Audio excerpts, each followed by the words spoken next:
It is fascinating to be speaking without audience in the hall. This, of course, is the new normal. Please accept my greetings. Assalamu alaikum, salam sejahtera, and good morning. Please unfasten your seat belts now. For the next 18 minutes or so, we are going to have fun looking at our gum in health and in sickness. I thank, first of all, the Academy of Science for this opportunity to address you, and to Professor Dr. Abi Virakumarasivam from Sunway University and Dr. Siti Khairiah Muhammad Hanafiah of University of Science of Malaysia for guiding me in the deliverance of this lecture. This, ladies and gentlemen, is a sight of a superbly healthy gum and teeth.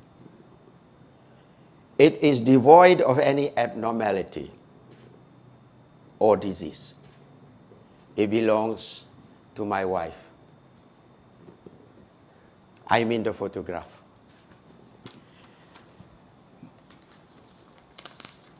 My God, look at the pink gum. Look at the pink gum. Between the teeth, it is drawn into a knife-edge sharpness, and the teeth are whiter than white. My wife says life is short. Santai, except for a few. So, smile while you still have your teeth and gum. It makes you attractive. It alleviates your mood, relieves your stress, and drives you to stay positive. My God, again, look at this slide. His gum is swollen and looks not only soggy, but also boggy and inflamed and is bleeding. When I see things of hideosity or beauty, I remember God and say, my God. This man has severe gum disease. Severe gum disease. And it is known as gingivitis. The swelling and bleeding due to infection has spread in addition to the areas beneath the gum level, reaching into the bone. And now it is known as periodontitis. These are chronic diseases of the gum and its surrounding.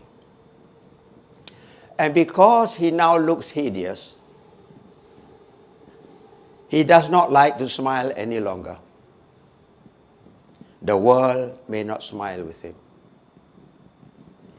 However, gingivitis and periodontitis can also be the result of certain blood disorders, drug complications, blood clotting defects, and metabolic diseases. Good practice of oral hygiene very much can reduce the effects of the said diseases. Now, we look at the normal anatomy of the tooth. Very simple anatomy.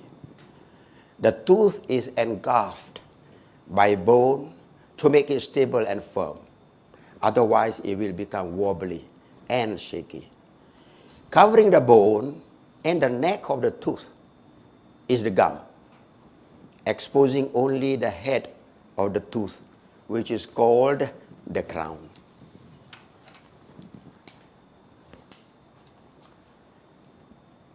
With the accumulation of dental plaque, a term which we will learn later, the gum begins to become inflamed, redder in color, slightly swollen, is quite unsightly.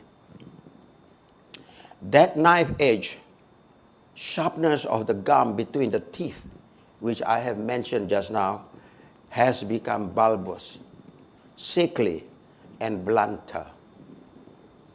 Brushing the tooth will elicit definitely bleeding of the gum.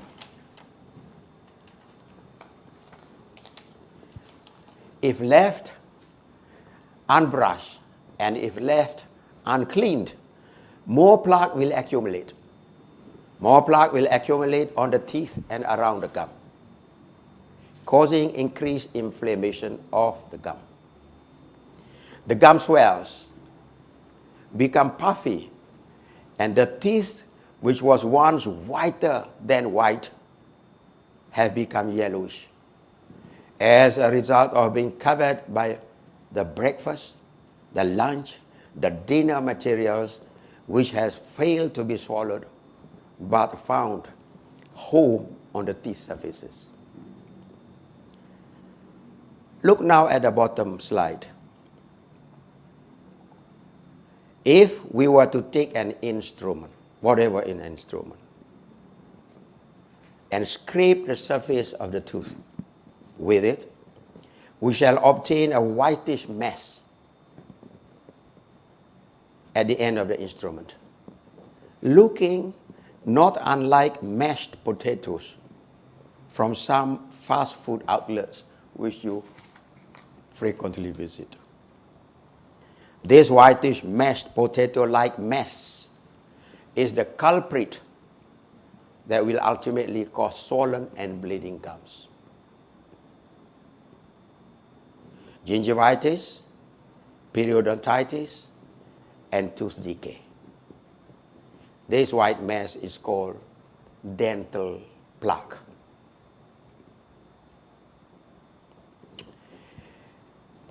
Without toothbrushing and upkeep of oral hygiene. See, I am talking only about upkeep of oral hygiene to prevent all these things. It's simple. It's very simple. You can do it yourself. Without toothbrushing and upkeep of oral hygiene, which the dentist will show you how, the inflammation of the gum has progressed. It has progressed and has become worse as time passes by. Look at the amount of swelling, the amount of redness, and on slight touch, it will bleed. When you brush the tooth, definitely you will spit blood. Toothbrushing at this stage and condition can cause discomfort, even pain, and definitely bleeding even on a small touch, on a slight touch. The next slide will show you what plaque is all about. Look at day 1. This is a diagram of the anatomy of teeth and gums, i.e. the dental plaque. On the first day after toothbrushing, round-shaped cocci, rods, and a little filamentous bacteria colonize the tooth surface. But it doesn't matter because that is first colony. By the 5th day, there will be more filaments and rods. Come the 7th day, when the Lord rested, spirochetes appear. Some of the bacteria will manufacture extracellular sugar called dextran to enhance the adherence of dental plaque to the tooth surface and to act as nutrients for the bacteria. Now, the bulk of the dental plaque increases in thickness and volume if it is left alone. And the amount of inflammatory damage to the gum and teeth is proportional in severity to the amount of plaque on the teeth. This occurs through the production of acids and toxins produced by the bacteria. Now, the bacteria at the bottom of the plaque, which is at day 1, finally become overburdened by the weight of the plaque above it, as well as by the anaerobic condition that prevails. These bacteria shrink, become less active, with some dying and dead, very much like the proverb, hidup mati segan tak mau. Now, had Neil Diamond listened to this lecture today, I think he would have probably modified the lyric of his song to be, he is heavy, he ain't my brother.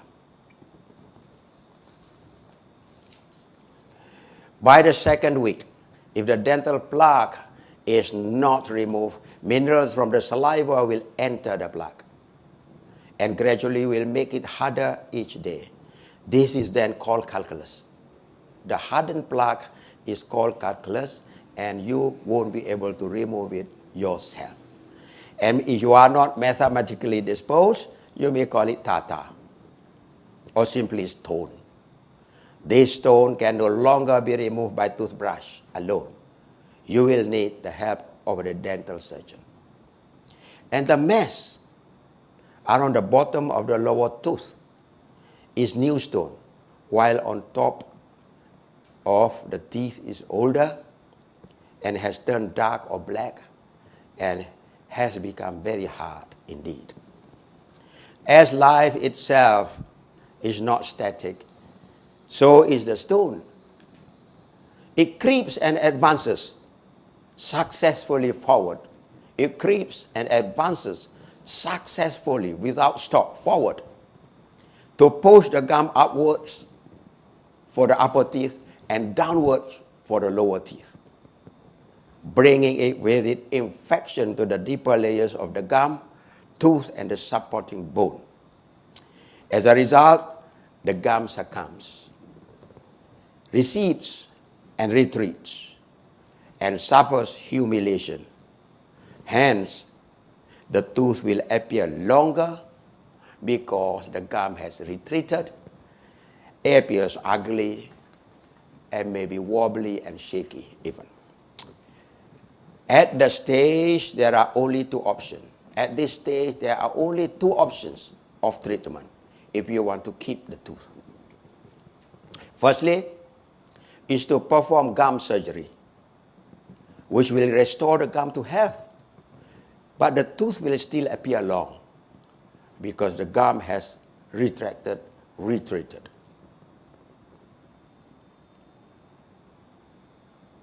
Secondly, extractions of the tooth. Say goodbye to the tooth because you have not been looking after it well. So goodbye.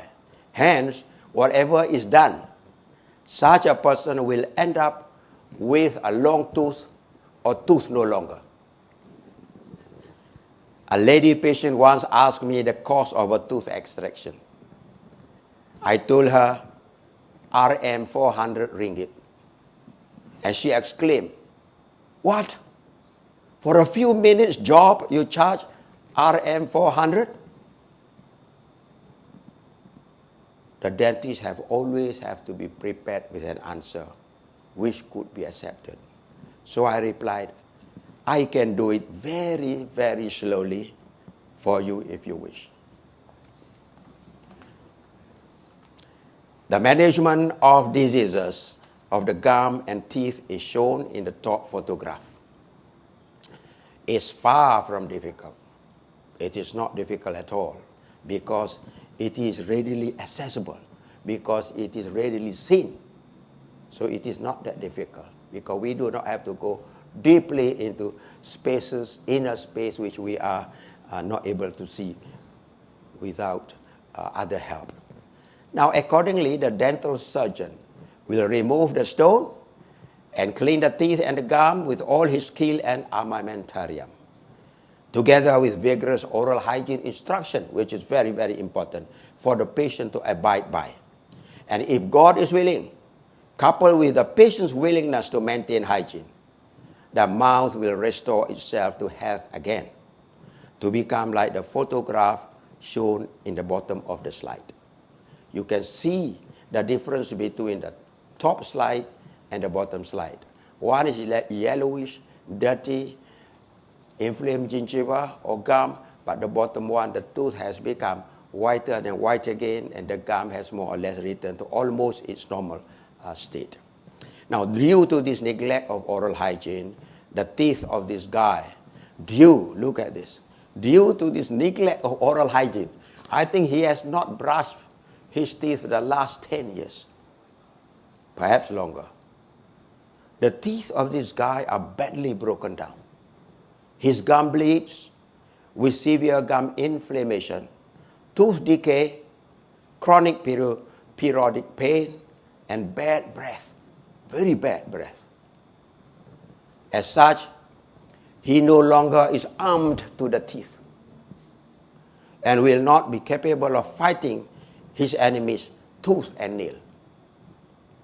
He can no longer be allowed to kiss his wife. If he tries, he probably will be kicked in the teeth. And even if he manages to escape, it will only by the skin of his teeth. This guy definitely needs a GST. In dentistry, it means God save teeth, GST. Many believe that when a lady becomes pregnant, she will have bleeding, swollen gum, and will lose a tooth each time she becomes pregnant. This is a belief, age-old belief. This is as false as believing that the night has fallen when the sun is still shining bright. If this belief were true, soon enough, the world will be toothless. The pregnant lady should not have all those troubles if she keeps her oral hygiene spick and span. The above photo shows the teeth and gum of a 71-year-old person. This is put up in an effort to show that teeth can last as long as life of its owner if he looks after his oral hygiene well. There he is. This 71-year-old guy, owner and teeth are still living happily with each other, true to the saying, till death do us part. Now, have you ever heard of the song, Bangun pagi-pagi, terus gosok gigi, makan roti, pergi sekolah, senang hati? This should not be the case and should not be practiced. As the child would go to school, teacher likewise, with roti between his teeth for bacteria to work havoc on his teeth while at school till he returns. So practice the new normal.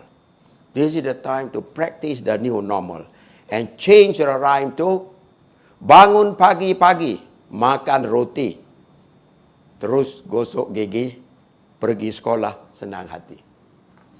Time is up. And what comes now? This is Scorpa of the white horse. He is sword-dane, lord of war of the last kingdom's fame. Scorpa thinks that a smile is the prettiest thing you can ever wear, although the gum bleeds. And he leaves you with an advice. He learned it from me. He says, I want to be able, as days go by, to always look at myself straight in the gum and say, in the setting sun, I no longer would like to have a bleeding gum. I shall beat gum diseases once and forever. I will have to live with the new normal. Ladies and gentlemen, it has been my great pleasure to have addressed you. Before parting, I would like to say, you need not have bleeding gums and rotten teeth. Keep them clean. Go to the dentist, because dentistry is never expensive, but neglect is. Smile with your healthy teeth and gum. You never are fully dressed without a smile. Thank you. Goodbye. May your God go with you. Assalamu alaikum. Salam sejahtera.